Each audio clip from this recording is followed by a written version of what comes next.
నమస్కారం. ఘంటారావానికి స్వాగతం. ముందుగా ప్రధానాంశాలు. పిన్నెల్లికి మించి రంపచోడవరంలో అనంతబాబు ఆగడాలు. సుబ్రహ్మణ్యం కుటుంబాన్ని బెదిరిస్తున్నారన్న న్యాయవాది ముప్పాళ్ల.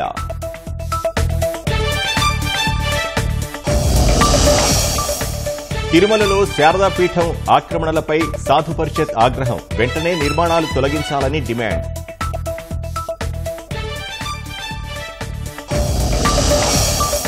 సీఎం చంద్రబాబు నివాసం వద్ద స్కిల్ ఉద్యోగులు. వైకాపా సర్కార్ అన్యాయం చేసిందని ఆవేదన.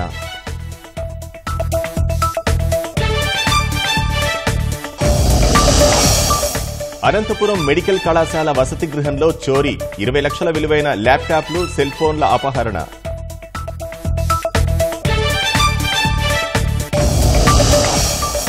యూజీసీ నెట్ కొత్త తేదీలు ప్రకటించిన ఎన్టీఏ. ఆగస్టు 21 నుంచి సెప్టెంబర్ 4 వరకు పరీక్ష.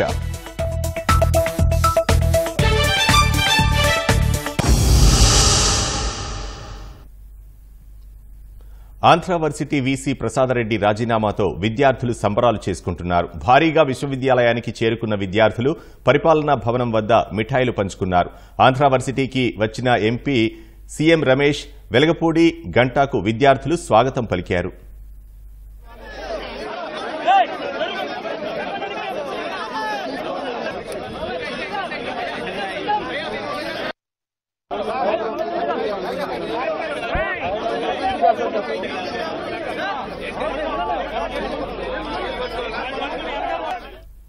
ఆంధ్ర వర్సిటీ వీసీ ప్రసాదరెడ్డి రాజీనామాతో విద్యార్థులు సంబరాలు చేసుకుంటున్నారు.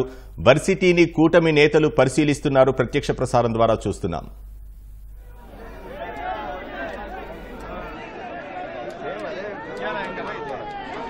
విశాఖ ఆంధ్ర యూనివర్సిటీలో ఉన్నాం. ఇది ప్రధానమైనటువంటి రిజిస్ట్రార్ కార్యాలయం. మనం చూడొచ్చు, ఇక్కడ ఒక పండగ వాతావరణం నెలకొని ఉంది. దీపావళిలాగా బాణాసంచాలు కాల్చి పూర్వ విద్యార్థులు, పరిశోధకులు, విద్యార్థులు కూడా పెద్ద ఎత్తున సంబరాలు చేసుకుంటున్నారు. ఆంధ్ర యూనివర్సిటీ మాజీ వైస్ ఛాన్సలర్ ప్రసాద్ రెడ్డి మరియు రిజిస్ట్రార్ స్టీఫెన్సన్ ఇద్దరు కూడా నిన్న రాజీనామా చేశారు. సుమారుగా 5 సంవత్సరాల పాటు ఆంధ్ర యూనివర్సిటీలో ఒక అరాచక పాలన సాగింది. విద్యార్థులకి నష్టం జరిగింది. 16 మంది అసిస్టెంట్ ప్రొఫెసర్లకు అన్యాయం జరిగింది. మరోవైపు వందలాది మంది విద్యార్థులకి నష్టం జరిగేటువంటి విధానాలు, ముఖ్యంగా పూర్తిగా ఆంధ్ర యూనివర్సిటీని ఒక పార్టీ కార్యాలయంగా మార్చేసినటువంటి ప్రధానమైనటువంటి ఆరోపణలు, అనేక ఉద్యమాలు, నిరసనల మధ్య రిజిస్ట్రార్ అలాగే వైస్ ఛాన్సలర్ అయినటువంటి ప్రసాద్ రెడ్డి రాజీనామా చేయడంతో అంతా కూడా పండగ వాతావరణం చేసుకున్నారు. చాలామంది ఈ ఆంధ్ర యూనివర్సిటీ జరుగుతున్న అరాచకాల మీద పోరాడినటువంటి వారందరూ కూడా ఇక్కడ ఉన్నారు. వారితో మాట్లాడదాం. ఏమంటారు మీరు? ఆంధ్ర యూనివర్సిటీ మీద ఏమంటారు? ఒక ఆంధ్ర యూనివర్సిటీ ఒక విద్యాలయం. ఈ విద్యాలయాన్ని భ్రష్టు పట్టించేశారు గత 5 సంవత్సరాలు. అంతకు పూర్వమే ఇక్కడ విగ్రహాన్ని కూడా వైఎస్ రాజశేఖర రెడ్డి గారు గౌరవనీయులు అతని విగ్రహం కూడా పెట్టారు. అసలు అలాంటి విగ్రహాలు పెట్టడానికి విద్యాలయాల్లో ఏ రాజకీయ నాయకుల విగ్రహాలు కూడా ఉండకూడదు. అక్కడ ఆ సంస్కృతి అప్పుడు స్టార్ట్ అయింది. దాంతో మరి ప్రసాద్ రెడ్డి గారు ఇంతకుముందు వీసీగా ఇంతకుముందు రిజిస్టర్గా ఉన్న టైంలోనే ఆ విగ్రహం వెలసింది.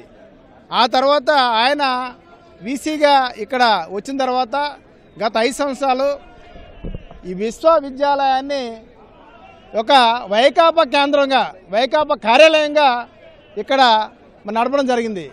చాలా అన్యాయం ఇది. ప్రజలందరూ కూడా చూస్తూ ఉన్నారు. మరి ఈరోజు నిన్న ఇదంతా ఎడగొడి చూసి నిన్న మరి ప్రసాద్ రెడ్డి రిజైన్ చేశాడు. కానీ ఎందువల్ల రిజైన్ చేశాడు? రిజైన్ చేయకుండా ఉండాలి. అసలు ఆయన ఏదో కార్యక్రమాలు చేశాడో గత 5 సంవత్సరాలు ఈ విద్యాలయాన్ని ఏ రకంగా నిర్వహించాడో చెప్పాల్సిన బాధ్యత ప్రజలకు ఉంది. ఇవన్నీ కూడా మానేసి దొంగతనంగా నిన్నేమో రిజైన్ చేయడం వల్ల ఈరోజు మరి మనమందరం కూడా, ప్రజలందరూ కూడా ఏకోన్ముఖంగా మరి ఏదైతే మరి ఇక్కడ వీసీ రిజైన్ చేశాడో అది ఆయన మీద చట్టపరమైన చర్యలు తీసుకొని మరి దీన్ని ఎంక్వైరీ చేయవలసిందిగా కోరుతా ఉన్నాను. అలాగే ఆంధ్ర యూనివర్సిటీలో జరుగుతున్న పర్యావరణ విఘాతం మీద హైకోర్టులో పోరాటం చేసినటువంటి పీతల మూర్తి యాదవ్ ఉన్నారు. వారితో మాట్లాడదాం. ఏమంటారు మీరు? ఏం జరిగింది పర్యావరణ విఘాతం ఇక్కడ?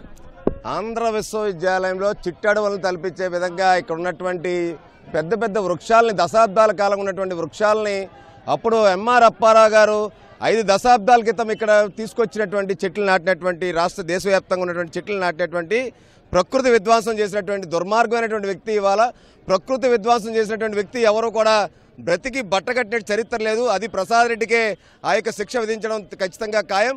ఏదైతే నిరంకుశ పాలన ఏదైతే సాగిందో ఈ 5 ఏళ్లలో ప్రసాద్ రెడ్డి కబంధ హస్తాల్లో ఆంధ్ర విశ్వవిద్యాలయ విద్యార్థులు కానీ అధ్యాపకులు కానీ నాన్ టీచింగ్ స్టాఫ్ కానీ అందరూ కూడా ఇవాళ స్వేచ్ఛా స్వాతంత్రం వచ్చిందని చెప్పి పెద్ద ఎత్తున పండగ వాతావరణం ఇక్కడ నెలకొంది.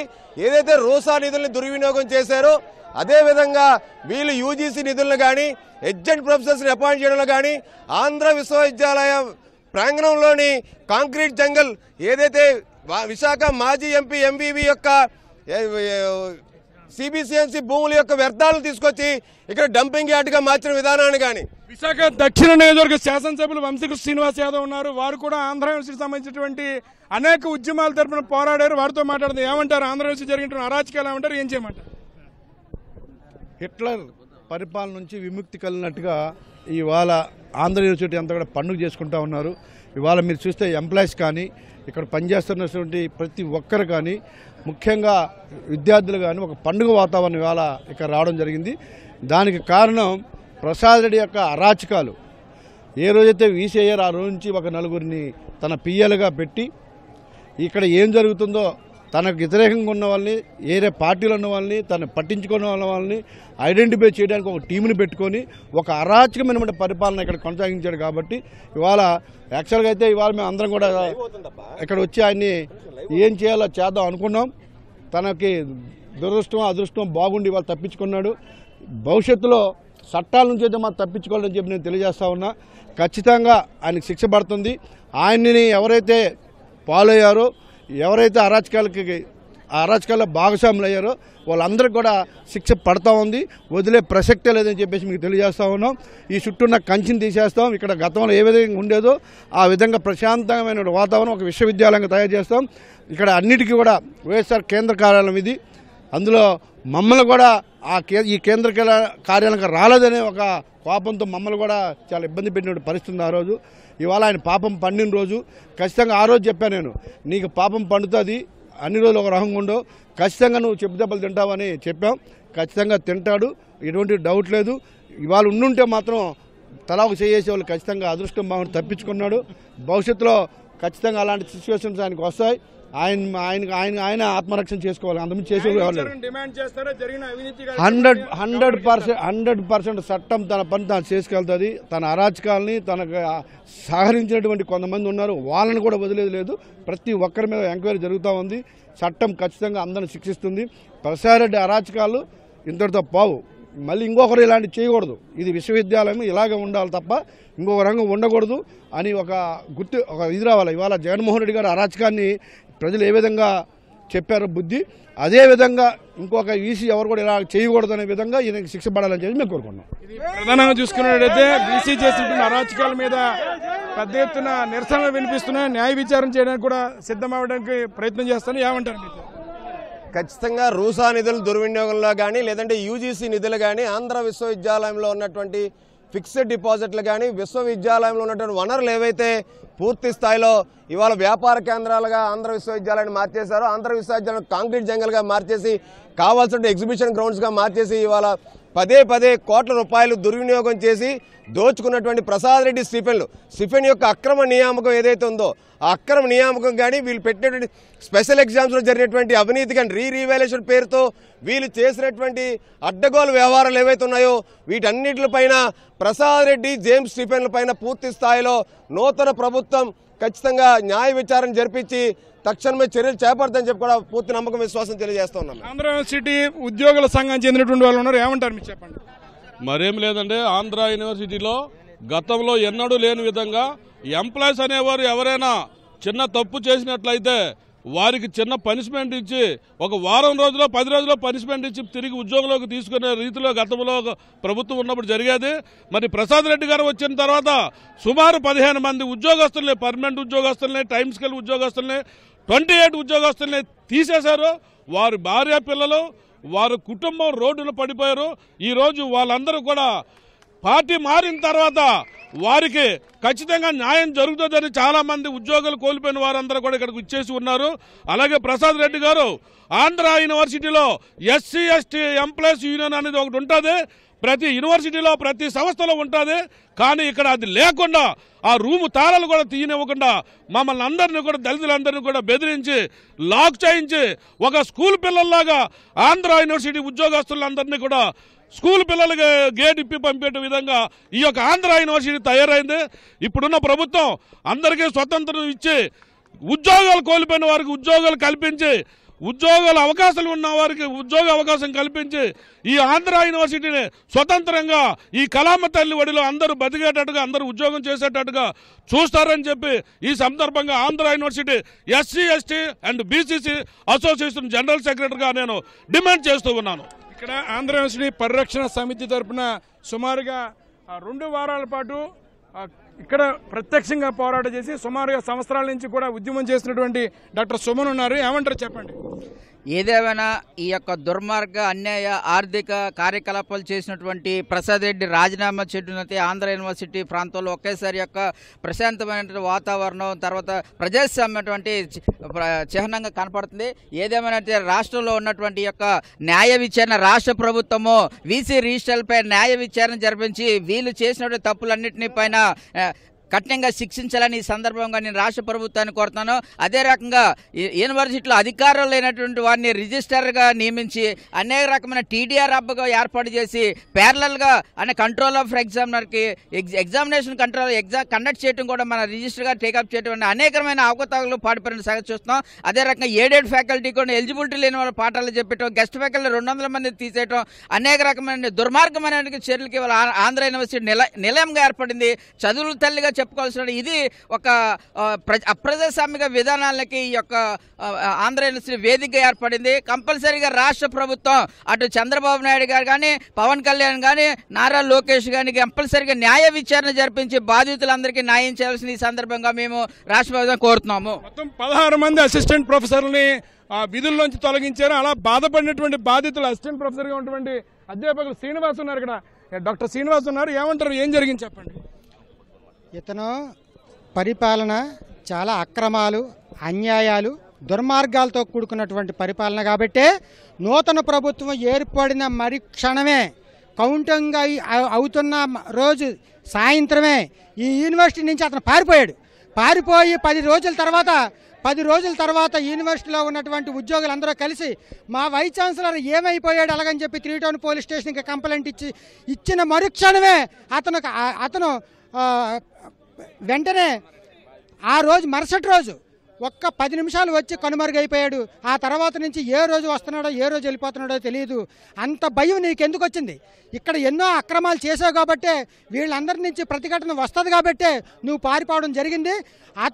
అతని యొక్క నిరంకుశ పరిపాలనపై అప్రజాస్వామిక నియంత్రిత పరిపాలనపై నూతనంగా వచ్చినటువంటి ఈ ప్రభుత్వం కఠినంగా శిక్షించాల్సినటువంటి అవసరం ఉంది.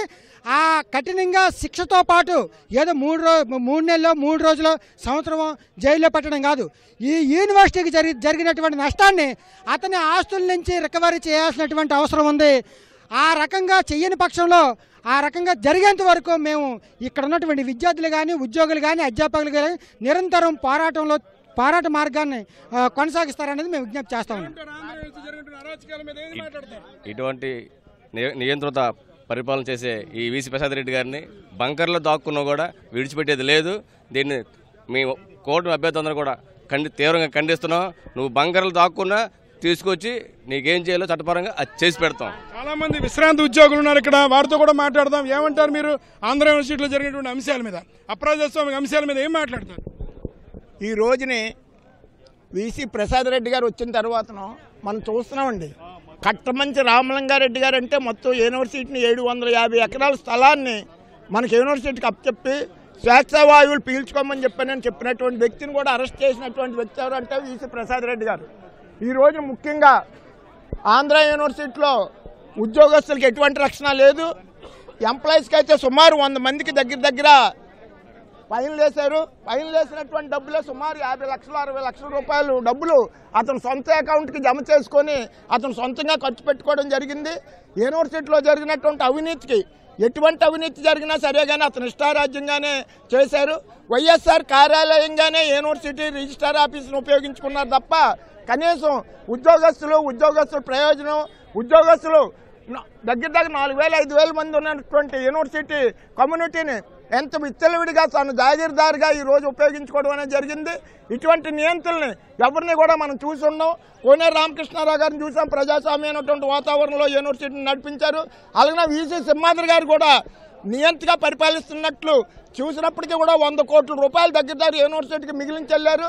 అటువంటి సింహాద్రి సంపాదించినటువంటి నిధులన్నింటినీ కూడా దుర్వినియోగం చేశారు. ఈ రోజు యూనివర్సిటీకి ఉన్నటువంటి 700 ఎకరాలు భూమిని దగ్గర 200 ఎకరాలు దగ్గర కబ్జాకు గురి అయినటువంటి పరిస్థితి.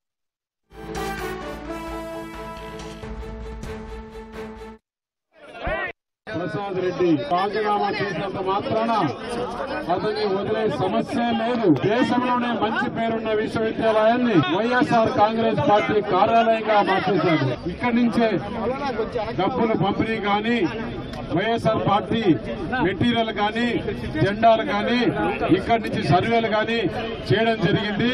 ఇతను చేసినవన్నీ కూడా లెక్క ఉంది. ఆ లెక్క తప్పకుండా తీరుస్తాం. ఆ పాపం ఇక్కడ కలగాల్సిందే. ఎందుకంటే రాజశేఖర్ రెడ్డి విగ్రహం యూనివర్సిటీలో పెట్టొచ్చా? మేము తీవాలనుకుంటే 1 నిమిషం చాలదు.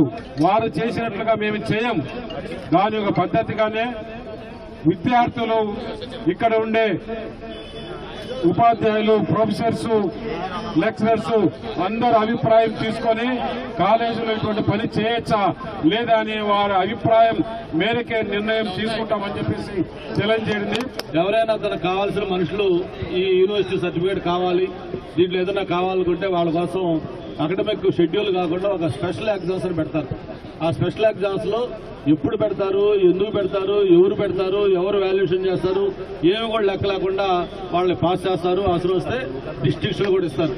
మీకు అటువంటి ఉదాహరణ ఈ మధ్య ఎవరైతే ఒక ఐపీఎస్ ఆఫీసర్ సంజయ్ గారు తెలుసు, మీకు చూసుంటుంది. ఆయనకు కూడా అటువంటి ఒక స్పెషల్ ఎగ్జామినేషన్ పెట్టి ఆయనకి పట్టాలు ఇచ్చిన విషయం మన యూనివర్సిటీలో జరిగింది. ప్రజల ఆశలు ఆకాంక్షలు నెరవేర్చడమే కూటమి ప్రభుత్వ ప్రథమ కర్తవ్యమని ముఖ్యమంత్రి చంద్రబాబు స్పష్టం చేశారు. జూలై 1వ తేదీ నుంచి ఇంటి వద్దే పెంచిన పింఛన్ల పంపిణీ అధికారులకు బహిరంగ లేఖ రాశారు. మేనిఫెస్టోలో చెప్పినట్లే సామాజిక పింఛన్ను ఒకేసారి 1,000 రూపాయలు పెంచి ఇకపై 4,000 ఇస్తున్నామని చంద్రబాబు తెలిపారు. దివ్యాంగులకు 3,000 పెంచి 6,000 ఇస్తున్నందుకు సంతోషంగా ఉందన్నారు.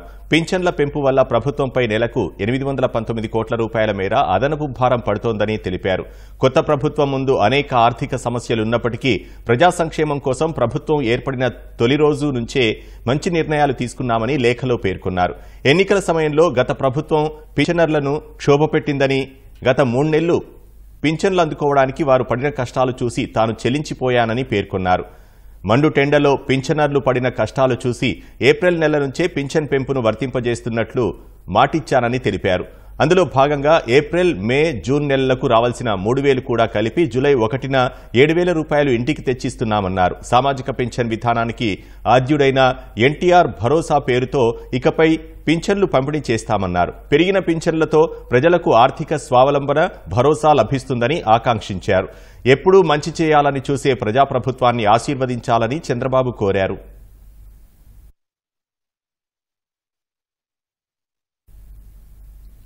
సభాపతి పదవికి వన్నె తెచ్చేలా నడుచుకుంటానని స్పీకర్ అయ్యన్న పాత్రుడు చెప్పారు. స్పీకర్ అయ్యాక తొలిసారి నర్సీపట్నం వెళ్తున్న అయ్యన్నకు విశాఖ విమానాశ్రయంలో తెలుగుదేశం కార్యకర్తలు, అభిమానులు ఘనస్వాగతం పలికారు. ఇది అత్యున్నతమైన పోస్ట్, ఇది గౌరవమైనటువంటి పోస్ట్, ఇది స్పీకర్ పదవి అనేది. అది కూడా నాకు ఇచ్చి గౌరవించినందుకు నాకైతే చాలా సంతోషంగా ఉంది. ఉత్తరాంధ్ర జిల్లా నుంచి మళ్ళీ స్పీకర్ పదవి ఇచ్చినందుకు ఆనందంగా ఉంది. ఒక మంచి నమ్మకంతో నాకు చంద్రబాబు గారి అవకాశం ఇచ్చారు. ఆ నమ్మకాన్ని ఒమ్ము చేయకుండా ఆ చైర్కి గౌరవం వచ్చేలాగా నేను బిహేవ్ చేస్తానని చెప్పి మీ అందరికీ. 3 అఖిల భారత సర్వీస్ అధికారులను సాధారణ పరిపాలన శాఖలో రిపోర్ట్ చేయాలని ప్రభుత్వం ఆదేశించింది. Pulivendula area development authority OSD Anil Kumar Reddy, AP infrastructure corporation MD Neelakanta Reddy, సంప్రదాయేతర ఇంధన వనరుల కార్పొరేషన్ ఎండీ నందకిషోర్ను ప్రభుత్వం బదిలీ చేసింది. ఈ ముగ్గురిని సాధారణ పరిపాలన శాఖలో రిపోర్టు చేయాలని ఆదేశాలు జారీ చేసింది. అనంతపురం ప్రభుత్వ మెడికల్ కళాశాల వసతి గృహంలో చోరీ జరిగింది. గుర్తు తెలియని వ్యక్తులు తెల్లవారుజామున హాస్టల్లోకి ప్రవేశించి విలువైన ఎలక్ట్రానిక్ వస్తువులను ఎత్తుకెళ్లిన ఘటన ఆలస్యంగా వెలుగులోకొచ్చింది.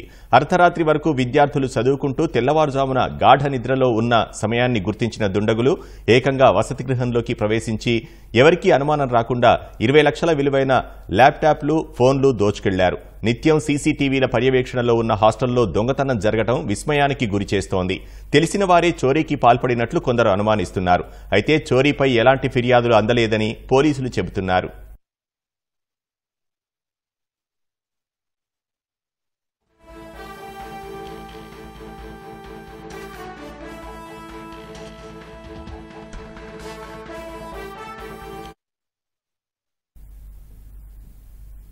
నెల్లూరు జిల్లా చేజర్ల మండలం పెరుమాళ్లపాడులోని నాగేశ్వర స్వామి ఆలయం వార్తల్లోకెక్కింది. వెండితెరపై రికార్డులు సృష్టిస్తున్న ప్రభాస్ కొత్త సినిమా కల్కీలో ఈ ఆలయం గురించి ప్రస్తావించారనే ప్రచారం జరుగుతోంది. శతాబ్దాల క్రితం నాటి ఈ ఆలయంలోనే కొన్నేళ్ల పాటు అమితాబ్ బచ్చన్ ఉన్నట్లు సినిమాలో చూపించారంటూ నెటిజన్లు వెతికేస్తున్నారు. పెన్నా నదీ తీరంలో దశాబ్దాల పాటు ఇసుక పొరల్లో ఉండిపోయిన ఈ చారిత్రాత్మక ఆలయం 2020లో ఇసుక తవ్వకాలు చేస్తుండగా బయటపడింది. పరశురాముడు ప్రతిష్ఠించిన ఈ కోవెల 1850 నాటి వరదలకు ఇసుకలో కూరుకుపోయిందని భావిస్తున్నారు. ఆలయ నిర్మాణం దెబ్బతినకుండా అధికారులు తవ్వకాలు ఆపేశారు. స్థానికులు కూడా పూజలు చేయడం ప్రారంభించారు. ఇప్పుడు కల్కి సినిమా ప్రభావంతో ఈ ఆలయంపై మళ్లీ చర్చ జరుగుతోంది. 400 సంవత్సరాల క్రితం శ్రీకృష్ణ దేవరాయలు నెల్లూరు దగ్గర నుంచి సోమేశ్వర దాకా, సోమేశ్వరకి ఇంకా అవతలకు కూడా 10 ఆమడకు ఒక దేవాలయం ఉంటూ మా గ్రామంలో కూడా ఒక దేవాలయం కట్టించాడు, నాగేశ్వర దేవాలయం. పెన్నా టర్నింగ్ ఉండబట్టి ఆ పెన్నా నది ఇసుక మొత్తం గ్రామం మీదకి, దేవాలయం మీదకి మొత్తం దోసుకొని వచ్చింది. తర్వాత ఏంటంటే గ్రామంలో కూడా ఉండలేక గ్రామానికి దక్షిణం వైపు కొంత పొలం తీసుకొని అక్కడ స్థానికంగా నిర్మాణాలు చేసుకున్నారు. తర్వాత దేవాలయం కూడా మొత్తం బూడిపోయింది. తర్వాత ఈ మధ్య కొద్ది రోజులకి ఈ పిల్లోళ్ళు స్కూల్ ఉద్యోగాలు చేసే పిల్లోళ్ళు అందరూ గ్రామానికి వచ్చి ఆ దేవస్థానాన్ని లోడడం జరిగింది. ఎక్కువ భాగం లోడిన తర్వాత దేవాలయం కొంత భాగం బయటపడింది. సినిమా యాక్టర్లకు కూడా తెలిసి వాళ్ళు కూడా వచ్చి ఒకసారి సినిమా తీయడం కూడా జరిగింది. సినీ నటుడు నందమూరి బాలకృష్ణను అభిమానులు ఎంతగా ప్రేమిస్తారో బాలయ్య కూడా వారిపై అంతే ప్రేమానురాగాలు కురిపిస్తారు. కర్నూలు జిల్లా ఆదోనికి చెందిన సజ్జాద్ కుటుంబం బాలయ్య అభిమానంతో ఉబ్బితబ్బిబ్బయింది. ఓర్వకల్లు ర్యాక్ గార్డెన్స్ ప్రాంతంలో 109వ సినిమా షూటింగ్ చేస్తున్న బాలయ్య సజ్జాద్ కుటుంబాన్ని భోజనానికి ఆహ్వానించారు. భార్య, కుమారుడితో కలిసి షూటింగ్ స్పాట్కు వెళ్లిన సజ్జాద్కు బాలయ్య భోజనం పెట్టారు. అభిమానుల పట్ల బాలయ్య చూపే ప్రేమ మరువలేనిదని సజ్జాద్ సంతోషం వ్యక్తం చేశాడు.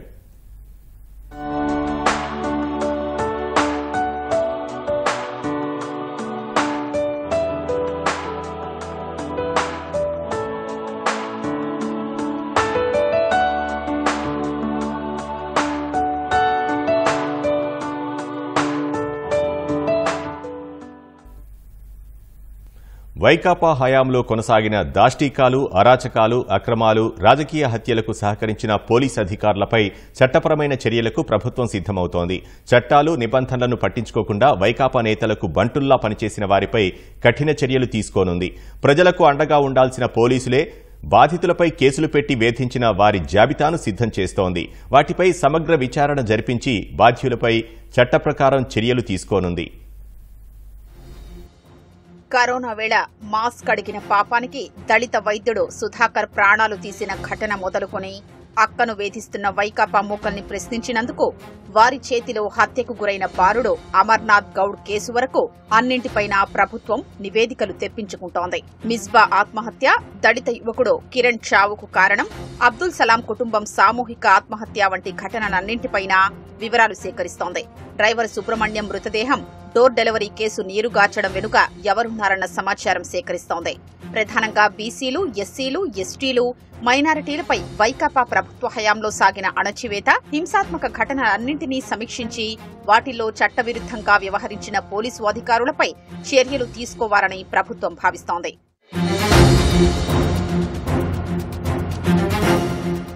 తెలుగుదేశం కార్యాలయంపై వందలాది మంది వైకాపా మూకలు దాడి చేయగా వీడియో ఫుటేజీ, ఫోటోలు ఉన్నా కనీసం ఇప్పటి వరకు ఒక్కరిని కూడా అరెస్టు చేయకపోవడాన్ని ప్రభుత్వం సీరియస్ గా తీసుకుంది.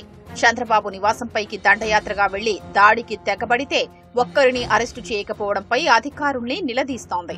వీటితో పాటు గన్నవరం, మాచర్ల తెలుగుదేశం కార్యాలయాలపై దాడి, దహనం చేసిన కేసుల నిర్వీర్యం వెనుక ఉన్న అధికారుల వివరాలు ఇప్పటికే సేకరించింది. అలాగే మాచర్ల నియోజకవర్గంలో తెలుగుదేశం నేతలు తోట చంద్రయ్య, కంచర్ల జల్లయ్య హత్యలు అప్పట్లో రాష్ట్ర వ్యాప్తంగా సంచలనం సృష్టించాయి. వాటితో పాటు 5 ఏళ్లలో తెలుగుదేశం కార్యకర్తల హత్యలు, దాడులకు సంబంధించిన కేసుల పురోగతి వివరాలన్నింటిపైనా ఎస్పీల్ని ప్రభుత్వం నివేదికలు కోరింది. వాటిపై సమగ్ర విచారణ జరిపి నిబంధనలు పాటించని వారిపై చట్టపరమైన చర్యలు తీసుకునే అవకాశం ఉంది.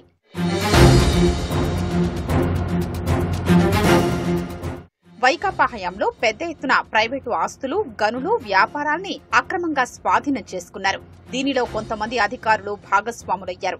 వీటన్నింటిపైనా వేర్వేరుగా నివేదికలు సిద్ధం చేస్తోంది. సమగ్ర నివేదిక రూపొందించి ప్రజల ముందు పెట్టారని ప్రభుత్వం భావిస్తోంది. ఆ తర్వాత వారిపై చట్టపరమైన చర్యలు తీసుకోనుంది.